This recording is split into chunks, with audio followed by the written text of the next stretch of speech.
Good morning friends, welcome to my channel front point riding. Ladakh टूरेर आज के आमादेर डे 8 अर्थात 8 नम्बर दिन। और आज के आमरा जाচ্ছি पैंगंग थेके हानले, अर्थात आज के आमादेर जार्नी हलो from Pangong lake to Hanle. Journey शुरूर प्रथमेई आमरा अनेकटा रास्ता कमप्लीट करब पैंगंग लेकेर धार दिए आप टू मान विलेज। ओई जे दूरे যতদূর দেখা যায় লেকের ধার বরাবর এই রাস্তাটি এগিয়ে গেছে সামনের দিকে। তো আমরা এখন এগিয়ে যাচ্ছি প্যাংগং লেকের ধার দিয়ে টুয়ার্ডস মান ভিলেজ। প্যাংগং থেকে হানলে যাওয়ার পথে এই রকম অনেকগুলো গ্রাম আসবে, যেমন Man village, Chushul village, Saga village এবং সাগা পাস এটসেট্রা।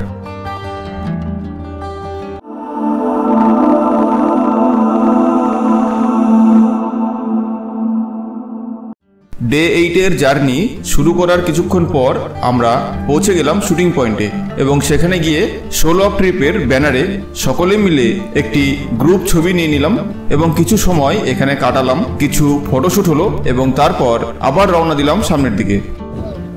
নমস্কার বন্ধুরা, এখন আমি এমন একটা জায়গাতে আছি যে জায়গার নাম বললে শুধু বাঙালি কেন সমস্ত ভারতবর্ষের লোক সবাই একবারেই চিনতে পারবে। এই জায়গাটার নাম হচ্ছে শুটিং পয়েন্ট। 3 ইডিয়টস সিনেমার যে ক্লাইম্যাক্স সিন, সেই ক্লাইম্যাক্স সিনের শুটিংটা হয়েছিল ওইখানটায়।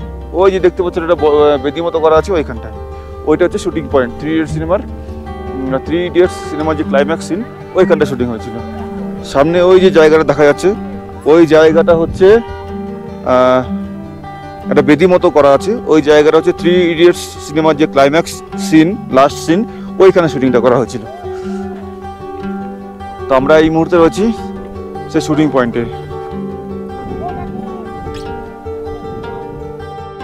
শুটিং পয়েন্টে ফটোশ্যুট করে এবং কিছুক্ষণ সময় কাটিয়ে আমরা আবার চলতে শুরু করেছি লেকের পাশ দিয়ে সামনের দিকে। এইখানে রাস্তাটা দেখুন, বাঁদিকে লেক, ডান দিকে উঁচু পাহাড় এবং লেকের পাশ দিয়ে সোজা চলে গেছে রাস্তা। এবং রাস্তাটা যেখান দিয়ে গেছে তার দুই দিকে প্রচুর পরিমাণে পাথর পড়ে রয়েছে।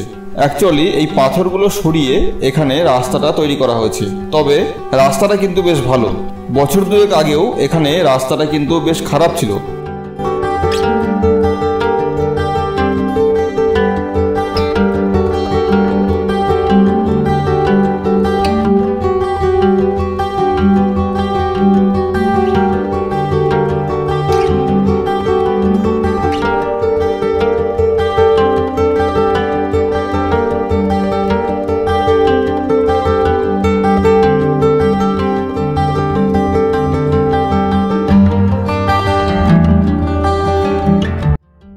এই মুহূর্তে আমরা এসে পৌঁছে গেছি মান ভিলেজ, অর্থাৎ উই আর ক্রসিং নাও মান ভিলেজ।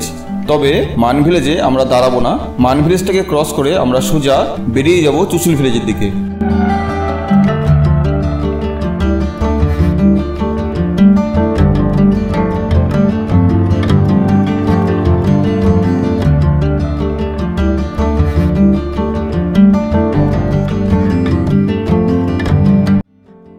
ওই যে দেখুন সামনে লেকটা বাঁদিকে টার্ন নিয়ে বেঁকে গেছে, অর্থাৎ ওইখানে লেকের টার্নিং পয়েন্ট। এইখান থেকেই লেকটা টার্ন নিয়ে চলে গেছে চীনের দিকে, আর আমরা টার্ন নেব ডান দিকে টুয়ার্ডস চুশুল ভিলেজ। আর এই জায়গাটির নাম হলো কাক স্টেট।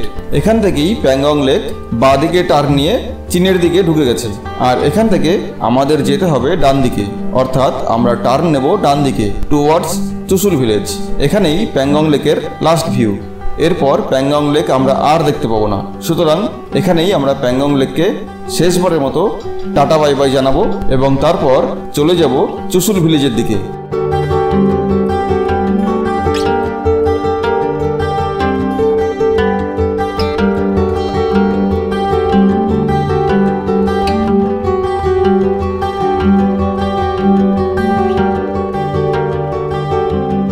ওই যে দেখুন, এই সেই টার্নিং পয়েন্ট। এখান থেকেই প্যাংগং লেক চায়নার দিকে চলে গেছে এবং সেই সঙ্গে আমরা ধীরে ধীরে প্যাংগং লেক থেকে ক্রমাগত দূরে সরে যাচ্ছি। এখান থেকেই এই টার্নিং পয়েন্টটা খুব পরিষ্কারভাবে দেখা যায়। তো এই জায়গাটার নাম হচ্ছে টাক স্টেট। এখান থেকেই প্যাংগং লেকের টার্ন শুরু হয়েছে। টাক স্টেট নামে যে জায়গাটা, সেই জায়গাটা ছেড়ে আমরা অনেকটা দূর চলে এসেছি। এখানকার ল্যান্ডস্কেপটা দেখুন, যতদূর নজর যায় গাছের কোনো চিহ্ন মাত্র নেই এবং তার পরিবর্তে ধুধু প্রান্তর, খোলা মাঠ, রুক্ষ সূক্ষ্ম ভূমি এবং সেই রুক্ষ সূক্ষ্ম ভূমির বুক চিরে সোজা চলে গেছে রাস্তা। একেই বলা হয় কোল্ড ডেজার্ট, ঠান্ডা মরুভূমি। কোনো রকম প্রাণের চিহ্ন নেই, জল নেই, শুধু রুক্ষ সূক্ষ্ম পাথুরে ভূমি এবং সেই সঙ্গে প্রচণ্ড ঠান্ডা বাতাস।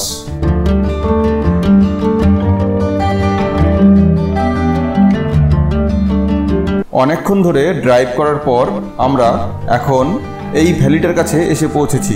এখানে একটি বিস্তীর্ণ বিশাল বড় ভ্যালি রয়েছে এবং ভ্যালির মধ্যে মাঝে মধ্যে সবুজের আভা দেখা যাচ্ছে। এর থেকে অনুমান করা যায় এখানে জল থাকার সম্ভাবনা আছে। এইখানে আমরা একটু নেমেছি। সামনে দেখুন বিশাল বড় একটি ভ্যালি। এই জায়গাটির নাম হলো চুশুল গ্রাম, অর্থাৎ আমরা এখন রয়েছি চুশুল গ্রামে। এই চুশুল গ্রামে এসে আপনারা এই বিশাল বড় ভ্যালিটা দেখতে পাবেন এবং ভ্যালির মধ্যে সবুজের আভা রয়েছে।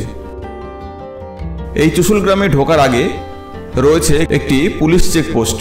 এখানে ইনার লাইন পারমিট থেকে শুরু করে যাবতীয় পারমিশন, গাড়ির কাগজপত্র সমস্ত কিছু এন্ট্রি করতে হবে এবং তারপর হানলের দিকে যাওয়ার ছাড়পত্র পাওয়া যাবে। আমাদের ড্রাইভার নেমেছে গাড়ির কাগজপত্র এবং অন্যান্য পেপারস, পারমিশন, এই সমস্ত ফর্মালিটিসগুলো কমপ্লিট করার জন্য।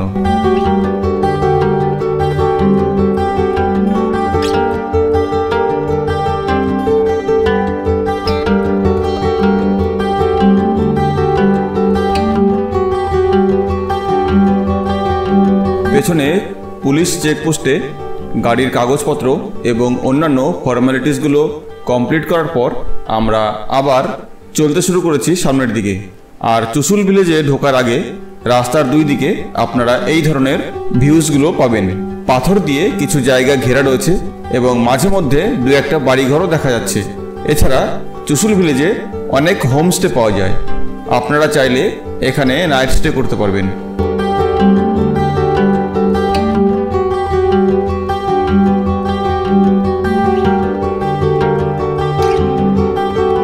এইখানে দেখুন সামনে রাস্তাটা দুটো ভাগ হয়ে গেছে। একটা রাস্তা ডান দিকে চলে গেছে, একটা বাঁ দিকে চলে গেছে। যে রাস্তাটা ডান দিকে গেছে এই রাস্তা ধরে বরাবর চলে গেলে সরাসরি চলে যাওয়া যাবে শো মরিরি লেকের দিকে। অর্থাৎ যারা প্যাংগং থেকে সরাসরি শো মরিরি লেকের দিকে যাবেন তারা ডান দিকে যাবেন। তবে এই রাস্তাটা সরাসরি শো মরিরি লেকে যায় না, অনেকটা যাওয়ার পরে নোমা নামে একটি জায়গা আছে, সেই নোমা থেকে বাঁদিকে টার্ন নিয়ে তবে শো মরিরি লেকের দিকে যাওয়া যায়। আর বাঁদিকে যে রাস্তাটা গেছে সেটা হচ্ছে হানলে যাওয়ার রাস্তা। আমরা যাব হানলে, সুতরাং আমরা টার্ন নেব বাঁদিকে।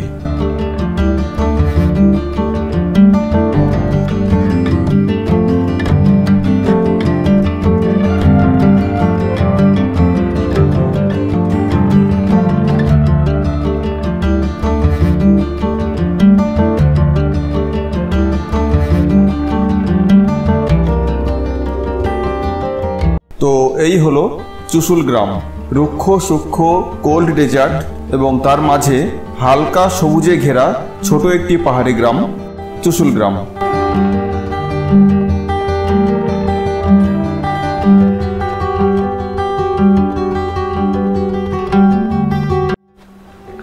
প্যাংগং থেকে হানলে যাওয়ার পথে চুশুল নামে একটা গ্রাম পড়ে, সেই গ্রামটা পেরিয়ে অনেকটা আসতে হবে। এসে এখানে একটা ওয়ার মেমোরিয়াল আছে। এই ওয়ার মেমোরিয়ালটার নাম হচ্ছে রেজাংলা মেমোরিয়াল। এই সামনে কিছু স্ট্যাচু করা আছে।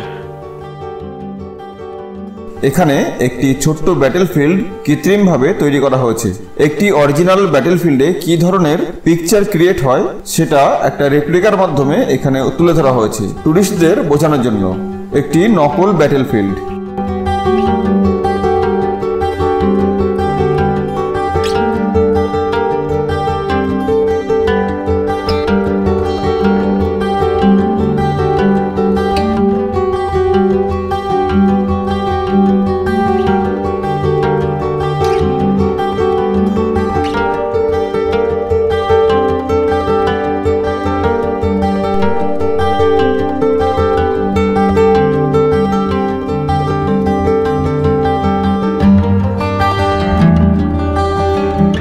दिन वतन पर मिटने वालों का यही बाकी निशान होगा।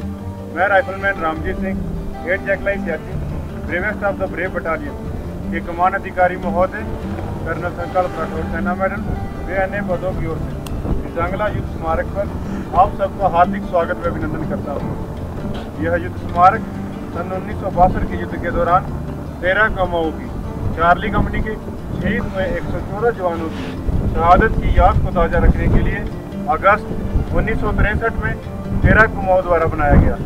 सन 2021 में इसका नवीकरण किया गया, जिसमें मेरे बाएं Shaitan Singh audio visual hall और मेरे दाएं जांगला गैलरी को शामिल किया गया। आइए आप मेरे साथ अहिर धाम की ओर प्रस्थान कीजिए प्लीज। এখানে এসে সেনা জওয়ানদের সঙ্গে কথা বলে এবং বিভিন্ন ম্যাগাজিন থেকে যে সমস্ত ইনফরমেশনগুলো আমরা পেলাম তার সারাংশ হলো এরকম যে লাদাখ রিজিয়নে ভারত চীন সীমান্তে যে সমস্ত হাই অল্টিটিউড ব্যাটেলফিল্ডগুলো আছে রেজাংলা হলো তার মধ্যে অন্যতম। এখানকার হাইট অলমোস্ট 16,000 ফিট। 1962 সালে ভারত এবং চীনের মধ্যে যে যুদ্ধ হয়েছিল এবং যুদ্ধগুলো যে সমস্ত স্থানে হয়েছিল তার মধ্যে রেজাংলা একটি। 1962 সালে নভেম্বর মাসে ভারতীয় সেনার যে রেজিমেন্ট এই রেজাংলা এরিয়াতে মোতায়েন ছিল তার নাম হলো কুমায়ুন রেজিমেন্ট। সেই রেজিমেন্টের কমান্ডার ছিলেন মেজর শয়তান সিং। তার নেতৃত্বে সেই সময় ওই রেজিমেন্টে মোট ভারতীয় সেনা জওয়ানের সংখ্যা ছিল 130 জন এবং মেজর শয়তান সিং এর নেতৃত্বে সেই সময় 130 জন ভারতীয় সেনা 3000 চীনা সৈন্যের সঙ্গে লড়াই করেছিল এবং তার মধ্যে 1300 চীনা সৈন্যকে ভারতীয় সেনারা মেরে ফেলেছিল। ভীষণ যুদ্ধের শেষে অবশেষে চীনা সেনার বাকি সৈন্য পিছু হটতে বাধ্য হয় এবং শেষ পর্যন্ত রেজাংলা পাস চীনা দখলের হাত থেকে রক্ষা পায় এবং তখন থেকেই এই রেজাংলা পাস এখনো ভারতের দখলেই আছে। কিন্তু দুঃখের বিষয় হলো সেই যুদ্ধে ভারতীয় সেনার 120 জন বীর জওয়ান শহীদ হয়ে যান এবং আরো প্যাথেটিক ব্যাপার হলো এখানকার এই ভয়ঙ্কর যুদ্ধের খবর তৎকালীন ভারত সরকার প্রায় 3 মাস পর জানতে পারে। ভয়ানক তুষারপাত, প্রতিকূল আবহাওয়া, ল্যান্ডস্লাইড এই সমস্ত কারণে যোগাযোগ সম্পূর্ণ বিচ্ছিন্ন হয়ে যায়। ফলে যুদ্ধের 3 মাস পর সার্চ টিম যখন এখানে আসে তখন শহীদ সেনা জওয়ানদের ডেড বডি বরফের স্তূপ থেকে উদ্ধার করা হয়। সেই বীর শহীদ জওয়ানদের স্মরণে এখানে একটি ওয়ার মেমোরিয়াল তৈরি করা হয়েছে এবং এখানে সেই যুদ্ধের স্মৃতিগুলোকে সযত্নে সংরক্ষণ করা আছে। সেই সঙ্গে সেই সময়ের শহীদ জওয়ানদের সচিত্র পরিচয় এবং বীর গাথা কাহিনী লিপিবদ্ধ করা আছে। অবশেষে 2021 সালে 18 নভেম্বর এই রেজাংলা যুদ্ধের 60 বছর স্মৃতি উপলক্ষে ভারতবর্ষের ডিফেন্স মিনিস্টার শ্রদ্ধেয় শ্রী রাজনাথ সিং মহাশয় এই রেজাংলা ওয়ার মেমোরিয়ালটিকে উদ্বোধন করেন এবং জনসাধারণের জন্য উন্মুক্ত করে দেন। আর আমরা এখন রয়েছি সেই রেজাংলা ওয়ার মেমোরিয়ালে। এই রেজাংলা যুদ্ধ সম্পর্কে একটি বইও লেখা হয়েছে যার নাম হলো দ্য ব্যাটেল অফ রেজাংলা এবং লেখক হলেন কুলপ্রীত সিং।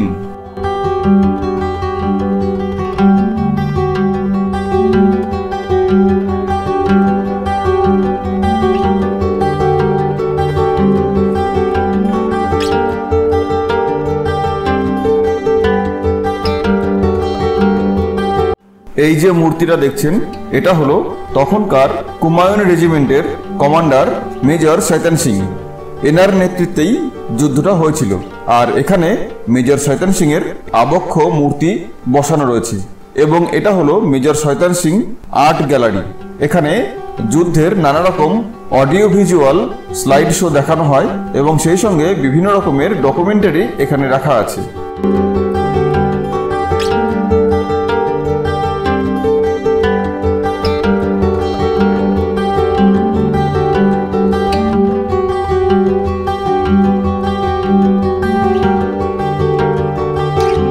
ওই যে দূরে কালো রঙের যে পাহাড়টা দেখতে পাচ্ছেন ওই পাহাড়টার নাম হচ্ছে ব্ল্যাক টপ এবং ওই পাহাড়ের পাশেই যে নিচু পাহাড়টা দেখা যাচ্ছে ওই পাহাড়টাই হচ্ছে রেজাংলা পাহাড়।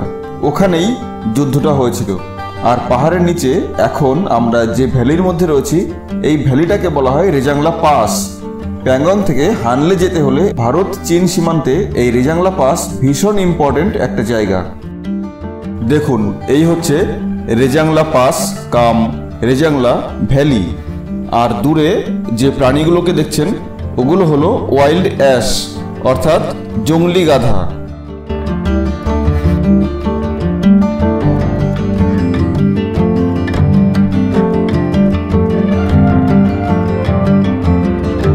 এখন আমরা যে জায়গাটা ক্রস করছি এই জায়গাটার নাম হলো সাগা পাস, আর সামনে ওই যে দূরে ওইটা হলো সাগা ভিলেজ।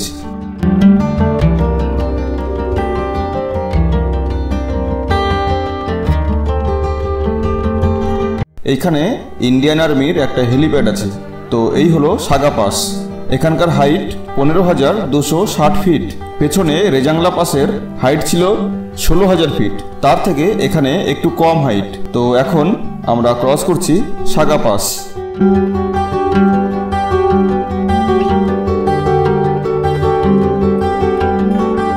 ওই যে দূরে দেখুন ওইখানে সবুজ রঙের পাহাড় দেখা যাচ্ছে এবং তার পাশে লাল রঙের পাহাড়। লাদাখ রিজিয়নে এই ধরনের লাল, সবুজ, হলুদ রঙের রং বেরঙের প্রচুর পাহাড় দেখা যায়। এখন আমরা রয়েছি সাগা ভিলেজ। এখানে একটি রেস্টুরেন্ট আছে, আমরা এখানে এখন লাঞ্চ করব। একটা কথা বলে রাখি, সাগা ভিলেজে রাস্তার ধারে একটাই মাত্র রেস্টুরেন্ট আছে, ফলে এখানে বেশ ভিড় জমে যায়। যদিও টুরিস্টের সংখ্যা খুব কম, তবুও এখানে বেশ ভিড় হয়। তো একটা কথা মনে রাখবেন, এখানে লাঞ্চ করতে চাইলে রেস্টুরেন্টের সংখ্যা কিন্তু একটাই।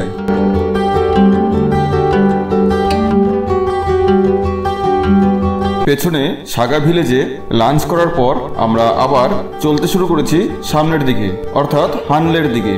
আর এখানে আমাদের বাদিকে দেখতে পাচ্ছেন একটি বিস্তীর্ণ ভ্যালি এবং ভ্যালির মধ্যে সবুজ ঘাসের একটি লেয়ার দেখা যাচ্ছে এবং দূরে লাল, নীল, সবুজ বর্ণের বিভিন্ন রঙের পাহাড়গুলো দেখা যাচ্ছে। সাগা ভিলেজ ক্রস করে কিছু দূর আসার পরে এখানে একটি চেকপোস্ট আছে। এখানেও গাড়ির পেপার, ইনার লাইন পারমিট এগুলো সমস্ত কিছু দেখাতে হবে এবং তারপর সামনে যাওয়ার পারমিশন পাওয়া যাবে।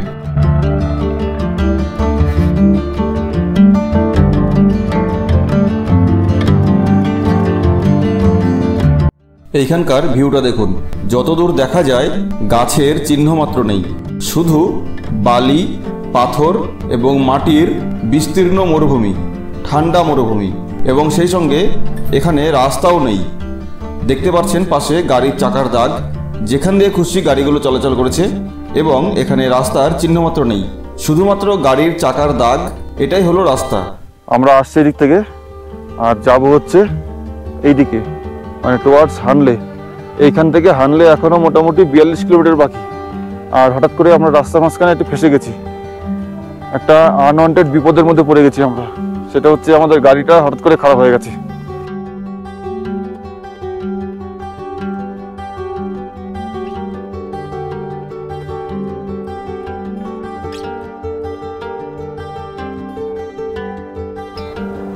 নিচের কি একটা ভেঙে গেছে, ড্রাইভাররা মিলে এখন গাড়ি রিপেয়ারিং করছে।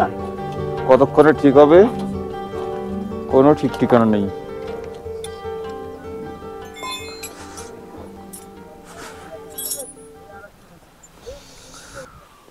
ওই যে দূরে ওখানে আমাদের গাড়ি আপাতত দাঁড়িয়েছে, গাড়িটা একটু খারাপ হয়েছে, গাড়িটা রিপেয়ার হচ্ছে। আর সেই সুযোগে আমি একটু এসছি এদিকে ঘুরতে, একটু দূরে পুরো সামনে দেখুন ফাঁকা একদম একটা গ্রাউন্ড। আর 2 মিনিট এখানে চুপচাপ দাঁড়িয়ে থাকলে নিস্তব্ধতা কাকে বলে সেটা বেশ ভালোভাবে অনুভব করা যায়। সম্পূর্ণ নির্জন, নিস্তব্ধ একটা জায়গা। এখানে বাই চান্স রাস্তা হারিয়ে গেলে বা ফেসে গেলে একদম নির্ঘাত বিপদ। সুতরাং কি আর বলবো, ভয়ঙ্কর সুন্দর একেই বলে। এই সামনে একটা নদী, এই নদীটার দিকে একটু যাই। এইখানে মাটিতে গাড়ির চাকার যে দাগগুলো দেখছেন এগুলো হলো সেনাবাহিনীর ট্যাঙ্কারের চাকার দাগ। মানে এখান দিয়ে সেনাবাহিনীর যুদ্ধ ট্যাঙ্কগুলো যাতায়াত করে এবং তার চাকার দাগ এখানে রয়েছে।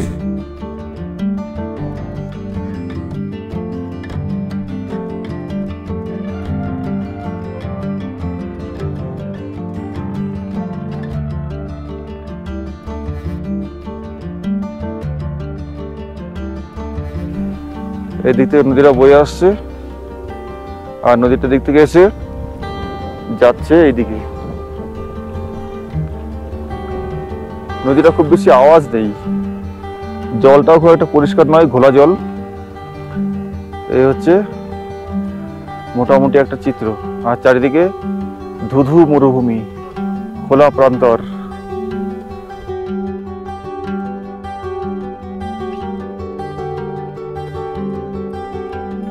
প্রায় ঘন্টাখানেক ধরে অক্লান্ত প্রচেষ্টার পর আমাদের ড্রাইভাররা আমাদের গাড়িকে ঠিক করে ফেলেছে, অর্থাৎ আমাদের গাড়ি রিপেয়ার কমপ্লিট হয়েছে। আর এখন আমরা রেডি টু মুভ।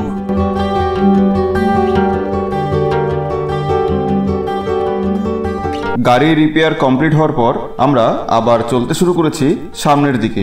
এখানকার ভিউগুলো দেখুন, চারিদিকে শুধু বালি আর বালি। এছাড়া রাস্তার ধারে মাঝে মাঝে কিছু ছোট ছোট সিগন্যাল পোস্ট দেখা যাচ্ছে। অ্যাকচুয়ালি ওইগুলো সিগন্যাল পোস্ট নয়, এখান দিয়ে বিএসএনএল এবং এয়ারটেলের অপটিক্যাল ফাইবার গেছে এবং এগুলো তারই সিগন্যাল। সেই সিগন্যালগুলোতে সেটা লেখা রয়েছে।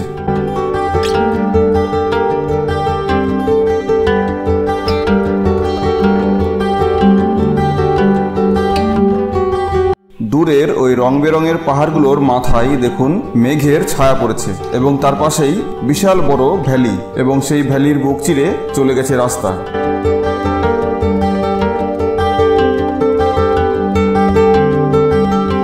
আমরা অবশেষে পৌঁছে গেলাম হানলে।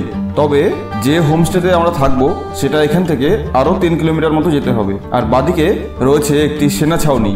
আর আমরা আরও কিছুটা সোজা গিয়ে তারপরে হানলের যে মেন গ্রাম সেখানে পৌঁছাবো। এইখানে একটা ব্রিজ, হানলেতে ঢোকার আগে এরকম একটা ব্রিজ, ওপাশে আর একটা ব্রিজ তৈরি হচ্ছে, ওটা এখনো কমপ্লিট হয়নি। আর এইখানে একটা খোলা ময়দান, ঘাস আছে, জল আছে, একটা ভ্যালি, আর ওই যে দূরে দেখা যাচ্ছে হানলে ভিলেজ। আমরা পৌঁছে গেছি হানলে ভিলেজে। আর ঢোকার আগে, মানে ভিলেজে ঢোকার আগে এইরকম একটা ভিউ আপনারা পাবেন।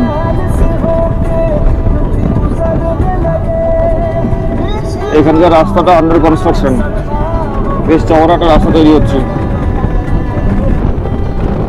এখানে এই যে গ্রামটা দেখতে পাচ্ছেন, এটা হচ্ছে হানলে গ্রাম।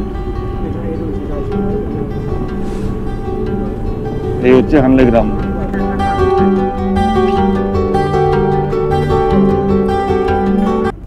প্যাংগং লেক থেকে আমরা রওনা দিয়েছি সকাল 10টায়, আর এখন বাজে 6টা, মানে সন্ধ্যা 6টা। Almost 8 hours of journey.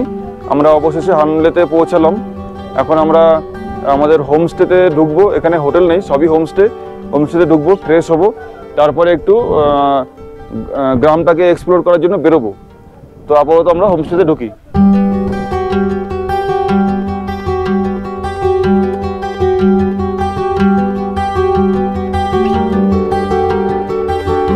Good afternoon friends, good afternoon from Hanle. Pangong থেকে সকাল 10টায় রওনা দিয়ে আমরা হানলে ভিলেজে পৌঁছেছি বিকেল 6টায়। যখন পৌঁছলাম তখন বেশ ঝকঝকে রোদ ছিল, কিন্তু হঠাৎ করে এখন মেঘ নেমে অন্ধকার হয়ে গেছে। আধা ঘন্টার মধ্যে ফ্রেশ হয়ে আমরা বাইরে বেরিয়েছি হানলে ভিলেজটাকে আমরা এক্সপ্লোর করবো বলে। চারিদিকে বেশ অন্ধকার নেমে এসছে, অ্যাকচুয়ালি অন্ধকার নয়, মেঘ নেমে এসছে। এই সময় অন্ধকার হওয়ার কথা নয়। তো যাই হোক, যেটা বলছিলাম, আমরা আজকে রয়েছি হানলে। আর হানলের যে ওয়েদার প্যাংগংয়ের থেকে একটু ঠান্ডা কম। ঠান্ডা কম, খুব যে কম তা নয়, বেশ ঠান্ডা। কিন্তু প্যাংগংয়ে যে লেভেলে ঠান্ডা ছিল সেই লেভেল ঠান্ডা নয়। গতকাল প্যাংগংয়ে এই সময় টেম্পারেচার ছিল মোটামুটি 2-3। এখানে এখন যে অবস্থা, এখন প্যাংগংয়ের অপেক্ষা এখানে টেম্পারেচার হবে মোটামুটি ওই 5-6-এর কাছাকাছি, কিন্তু যথেষ্ট ঠান্ডা আছে এবং বেশ উইন্ডি ওয়েদার। আরেকটা ইনফরমেশন দিই যে হানলেতে কিন্তু কোনো হোটেল নেই, সবটাই হোমস্টে। আর আধুনিক সুযোগ সুবিধা খুব একটা নেই। এখানে ইলেকট্রিসিটি নেই, টোটালটাই হচ্ছে সোলারের উপর ডিপেন্ডেন্ট। সোলার পাওয়ার থাকলে ইলেকট্রিসিটি পাওয়া যাবে, চার্জিংয়ের ব্যাপার স্যাপারগুলো কমপ্লিট হবে, আদারওয়াইজ ইলেকট্রিসিটি একদমই নেই। আর হোমস্টেগুলো যেমন হয় খুব একটা ভালো কোয়ালিটি তা নয়, মোটামুটি। এছাড়া হানলের যে হোমস্টেগুলো সেখানে কিন্তু আধুনিক অ্যামিনিটিসগুলো পাওয়া যাবে না। যেমন ধরুন প্রপারের যে হোটেলগুলো সেখানে 24 ঘন্টা গরম জল, গিজারের জল, ইলেকট্রিসিটি, সেগুলো সব পাওয়া যায়, কিন্তু হানলেতে কিন্তু সেগুলো আশা করলে পাবেন না। এখানে গরম জল বলতে সোলার, যতক্ষণ সূর্যের আলো থাকবে ততক্ষণ জল পাওয়া যাবে। তাও মোটামুটি ওই দিনে হয়তো 1-1.5 ঘন্টা গরম জল পাবেন, আদারওয়াইজ ঠান্ডা জলেই কাজ করতে হবে যা করার। তো এখন আমরা হানলে ভিলেজের আশেপাশে একটু এক্সপ্লোর করবো, কী কী আছে, কী দেখার আছে, কী কেমন সিনিক বিউটি সেগুলো একটু দেখবো। আর আগামীকাল সকালে হানলে ভিলেজের যে মূল আকর্ষণ অবজারভেটরি, অ্যাস্ট্রোনমিক্যাল অবজারভেটরি, সেখানে যাব। আজকে যাওয়ার চেষ্টা করেছিলাম বিকেলে, কিন্তু গেট বন্ধ হয়ে গেছে বলে আর যাওয়া হয়নি। তো আগামীকাল সকালে যাব। তো তার আগে এখন যা ওয়েদার, যা লাইট, এখন ভিডিও করলে ভালো ভিডিও হবে না, সুতরাং চেষ্টা করছি ভিডিও একটু ভালো করে করার, হানলে ভিলেজটাকে এক্সপ্লোর করার। তো চলুন যাওয়া যাক হানলে ভিলেজের ভেতরে একটু এক্সপ্লোর করার জন্য। এইদিকে সোজা দেখছেন একটা রাস্তা, এইদিকে সানসেট হচ্ছে, মানে হানলে ভিলেজ থেকে এই যে রাস্তা, এদিকে এই রাস্তাটা এইদিকে চলে গেছে। আমি এখন হানলে ভিলেজের যে প্রবেশ পথের মূল রাস্তা, সেই রাস্তা দাঁড়িয়ে আছি। আর রাস্তার এই দিকটাতে এইদিকে সানসেট হচ্ছে, আর সানসেটের যে ভিউটা সেটা আপনারা দেখতে পাচ্ছেন, অপূর্ব, খুব সুন্দর দেখাচ্ছে। এই হচ্ছে সানসেটের ভিউ। আমরা হানলে ভিলেজে যে হোমস্টেতে আছি, সেই হোমস্টের নাম হচ্ছে গোয়া টিবেটিয়ান গ্যাজেল হোমস্টে। এই দেখুন এখানে একটা সাইনবোর্ড দেওয়া আছে।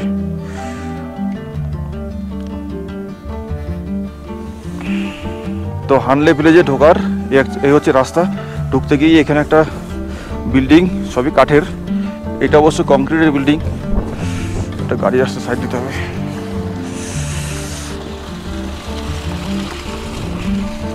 তো আমরা এখন হানলে ভিলেজের ভিতরে ঢোকার চেষ্টা করছি। এখানে দেখুন পাথর কেটে কেটে ইট বানিয়েছে। এই ইটগুলো দিয়ে এরা বাড়ি তৈরি করে। এই যে পাথর কেটে কেটে ইট করা, আর এই ইটগুলো দিয়ে ওখানে বাড়ি তৈরি করা, পাথরগুলো কেটে কেটে বাড়ি করা। তো বন্ধুরা, প্যাংগং থেকে হানলে যাওয়ার যে জার্নি ডিটেলস তার ভিডিও এখানেই শেষ করলাম। আগামীকাল আমরা যাব হানলের যে মূল আকর্ষণ অ্যাস্ট্রোনমিক্যাল অবজারভেটরি, সেখানে তার ভিডিও আপনারা কালকে পেয়ে যাবেন। তো আজকের ভিডিও কেমন লাগলো সেটা কমেন্ট বক্সে জানাবেন এবং আমার চ্যানেলকে সাবস্ক্রাইব করবেন। সব শেষে সকলকে আরও একবার অনেক শুভেচ্ছা জানাই এবং সকলে খুব ভালো থাকবেন। ভিডিও দেখার জন্য অনেক অনেক ধন্যবাদ।